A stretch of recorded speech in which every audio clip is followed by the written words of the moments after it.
1 লাখ হিতাধিকাৰীৰ মাজত আমি ডিবিটি কৰিছো একাউণ্টত গৈ পাইছে মই ভাবো তেওঁলোকে টয়লেটস নিৰ্মাণ কৰিব।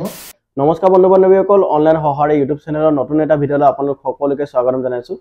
বন্ধু বান্ধৱীসকল, যিসকল ব্যক্তিয়ে মুখ্যমন্ত্ৰী স্বচ্ছ ভাৰত মিছনৰ অভিযানত যোনটো লেট্ৰিন বা টয়লেটৰ আবেদন কৰিছিল অনলাইনৰ জৰিয়তে আৰু তেখেতলোকৰ এতিয়া টকা সোমাব। যোৱাকালি মুখ্যমন্ত্ৰীয়ে ঘোষণা কৰিছে যে 1 লাখ বেনিফিচিয়াৰীক 12,000 টকা দিয়া হ'ব একাউণ্টত ডাইৰেক্টলি। জিঅ'টেক কৰা নহ'ব আৰু এতিয়া ডাইৰেক্ট একাউণ্টত দিয়া হ'ব আৰু নিজেও কিবা এটা তাৰে 2-3 হাজাৰ 4 হাজাৰ যিমান পাৰে নিজেও এটা এড কৰি লেট্ৰিনটো বনাব লাগিব।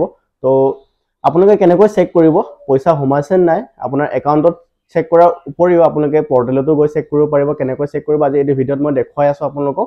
লগতে আপোনালোকে যদি কিছুমান ব্যক্তিয়ে এপ্লাই যদি কৰা নাই কেনেকৈ এপ্লাই কৰিব সেইটো মই আপোনালোকক ক'ম আৰু অলৰেডি মোৰ ভিডিঅ' বনাইও থোৱা আছে। আপোনালোকে ডাইৰেক্ট ভিডিঅ' মোৰ চাই এপ্লাই কৰিব পাৰিব। মই ডেছক্ৰিপশ্যনত দি দিম আপোনালোকক বা কমেণ্ট বক্সত পিন কৰি দি দিম। আপোনালোকে তাত ক্লিক কৰি যোনটো ভিডিঅ' হয় ভিডিঅ'টো চাই আপোনালোকে নিজে এপ্লাই কৰিব পাৰিব। বন্ধুসকল, এতিয়া মই ডাইৰেক্ট কম্পিউটাৰ স্ক্ৰীনত যাওঁ। আপোনালোকক মই দেখুৱাম প্ৰথমতে কেনেকৈ আপোনালোকে চেক কৰিব বেলেঞ্চ সোমাইছে নে নাই আৰু আপোনাৰ এপ্ৰুভ হৈছে নে নাই এভৰিথিং দেখুৱাম। লগতে মই মুখ্যমন্ত্ৰীয়ে কি কৈছিলে মুখ্যমন্ত্ৰী ডাঙৰীয়ে কি কৈছিলে সেইটো মই দেখুৱাম আপোনালোকক একজেক্টলি কি বুলি কৈছিলে, কাৰণ আপোনালোকে সেইটো চালে ভালকৈ বুজি পাব। লগতে বন্ধু বান্ধৱীসকল, চেনেলটো যদি নতুন তেন্তে আপোনালোকে চেনেলটো ছাবস্ক্ৰাইব কৰি ৰাখিব, কাৰণ 97% মানুহে ভিডিঅ' চাই কিন্তু চেনেলটো ছাবস্ক্ৰাইব নকৰে। প্লিজ আপোনালোকে ছাবস্ক্ৰাইব কৰিব যদি মোৰ ইনফৰমেশ্যনবোৰ ভাল লাগে। তেন্তে আমি কম্পিউটাৰ স্ক্ৰীনত যাওঁ। এতিয়া বন্ধু বান্ধৱীসকল, আপোনালোকে যিকোনো ব্ৰাউজাৰ এটা খুলি ল'ব। ব্ৰাউজাৰত গৈ আপোনালোকে চিম্পলি স্বচ্ছ ভাৰত, মই যেনেকৈ চাৰ্চ কৰি আছোঁ স্বচ্ছ ভাৰত mission.gov.in বুলি চাৰ্চ কৰিব। মই লিংকটো দি দিম ডেছক্ৰিপশ্যনত। আপোনালোকে ডাইৰেক্ট তাত ক্লিক কৰি এইটো ছাইটত আহিব পাৰিব। তাতে আপোনালোকে এইটো ক্লিক কৰি যোনটো অ'পেন হৈ যাব, সেইটো অ'পেন হোৱাৰ পাছত আপোনালোকে যোনটো 3টা ডট আছে ওপৰত তাত ক্লিক কৰাৰ পাছত বন্ধুসকল ইয়াতে দেখা পাইছে আপোনালোকে চিটিজেন কৰ্ণাৰ। ইয়াতে ক্লিক কৰিব।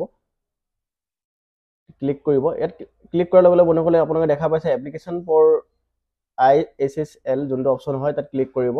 তাত ক্লিক কৰাৰ পাছত বন্ধুসকল আপোনাৰ মোবাইল নাম্বাৰটো খুলি যাব আৰু ইয়াতে OTP যাব আৰু OTPটো আপোনালোকে ইয়াত এণ্টাৰ কৰাৰ পাছত লগ ইন হ'ব পাৰিব। যদি আপোনালোকে আগতে এপ্লাই কৰিছিলে, যদি এপ্লাই কৰা নাই আপোনালোকে বন্ধুসকল, যদি এপ্লাই কৰিম বুলি ভাবে তেন্তে এই চিটিজেন লগ ইনত ক্লিক কৰি আপোনালোকৰ ডিটেইলছবোৰ ফিল আপ কৰাৰ পাছতে আপুনি লগ ইন হৈ এপ্লাই কৰিব পাৰিব। এপ্লাই কৰাৰ প্ৰচেছটো আপোনাক দেখুৱাম অলপ। এইবোৰ আপোনালোকে ডিটেইলছবোৰ ফিল আপ কৰাৰ পাছতে ষ্টেট চিলেক্ট কৰাৰ পাছত আপোনালোকে লগ ইন ছাবমিট কৰাৰ পাছত লগ ইন কৰিব পাৰিব। মই বৰ্তমান লগ ইন কৰি দেখুৱাম, ষ্টেটাছটো দেখুৱাম কেনেকৈ আপোনালোকে বেলেঞ্চ সোমাইছিলে নাই এইটো চাব পৰাটো। তো মোৰ এটা মোবাইল নাম্বাৰটো মই এণ্টাৰ কৰি আছোঁ। মোবাইল নাম্বাৰ এণ্টাৰ কৰাৰ পাছত বন্ধুসকল চেণ্ড OTP ক্লিক কৰিব লাগিব। চেণ্ড OTP ক্লিক কৰাৰ লগে লগে আপোনাৰ যোনটো মোবাইল নাম্বাৰ হয় এটা OTP যাব। এই OTPটো আপোনালোকে ইয়াতে দিব লাগিব। তো OTPটো ইয়াতে সোমাই গৈছে। মই OTPটো এণ্টাৰ কৰিম এতিয়া। OTPটো এণ্টাৰ কৰিলোঁ। এণ্টাৰ কৰাৰ পাছত বন্ধুসকল কেপচা কোডটো যোনকৈ আছে তো তেনেকৈ ইয়াতে এণ্টাৰ কৰি দিব। তাৰপাছত লগ ইনত ক্লিক কৰিব। আপডেট কৰি দিলোঁ। লগ ইন হৈ গ'লোঁ আৰু ইয়াতে 3টা ডট আছে ৰাইট চাইডে টপ কৰ্নাৰত। ইয়াতে আপোনালোকে চাওক নিউ এপ্লিকেশ্যন, এইটো চাব পাৰিব। মই নিউ এপ্লিকেশ্যনটোকে কৰি লওঁ প্ৰথমতে। তো ইয়াতে ক্লিক কৰিব। ইয়াত ক্লিক কৰাৰ পাছত বন্ধুসকল আপোনালোকে চিম্পলি ইয়াতে কিছুমান ডিটেইলছ দিবলগীয়া থাকে। আপোনাৰ ডিষ্ট্ৰিক্ট, ব্লক, গ্ৰাম পঞ্চায়ত, আপোনাৰ গাঁও, সেইবোৰ দিয়াৰ পাছত আপোনাৰ মোবাইল আপোনাৰ যোনটো আধাৰ কাৰ্ড নাম্বাৰ ইয়াত লাগিব আৰু বেংক একাউণ্ট ডিটেইলছ ইয়াতে ফিল আপ কৰিব লাগিব। মই অলৰেডি ভিডিঅ' বনাই থোৱা আছে, আপোনালোকে চাই ল'ব। মই জাষ্ট অলপ কৈ দিছোঁ। তো এপ্লাইত ক্লিক কৰাৰ লগে লগে আপোনাৰ এপ্লাইং প্ৰচেছ কমপ্লিট হৈ যাব। তো মই এতিয়া ষ্টেটাছ চেক কৰি আপোনালোকক দেখুৱাই আছোঁ।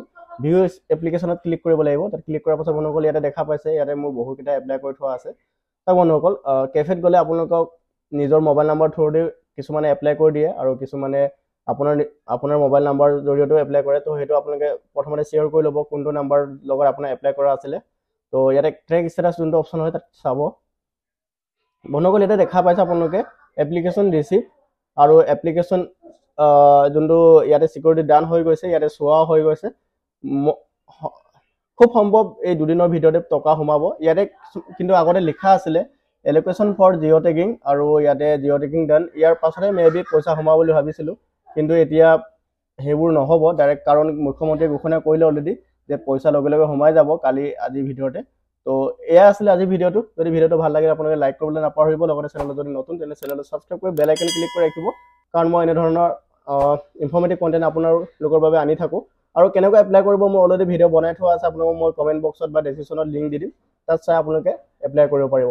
ধন্যবাদ ভিডিঅ'টো শেষলৈ চোৱাৰ বাবে। আমি আকৌ এটা নতুন ভিডিঅ'ত লগ পাম। তেতিয়ালৈকে ধন্যবাদ। জয় অসম, বন্দে মাতৰম।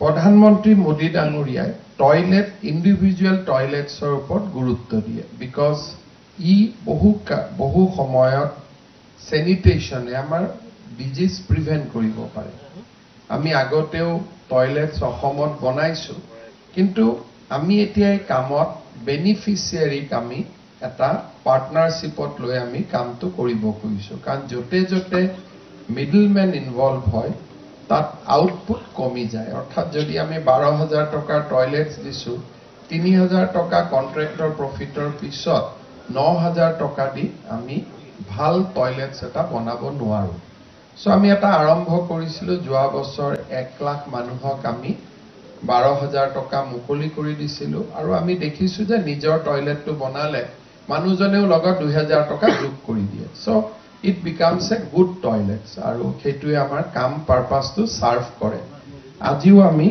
আৰু 1 লাখ হিতাধিকাৰীৰ মাজত